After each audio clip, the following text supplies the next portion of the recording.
First, remove the wheelbro trim panel. Please disassemble according to the actual situation due to the difference of each car model. Open the lining. Perforate the liner.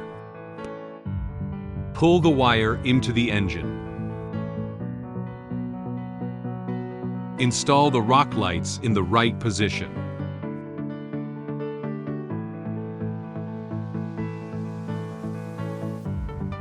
Recovering the lining.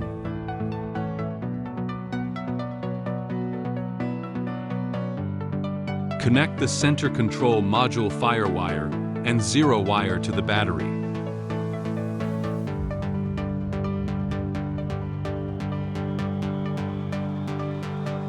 Connect all cables alignment the plug.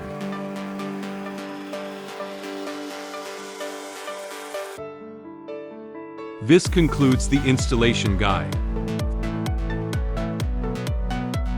Thank you for choosing T2239.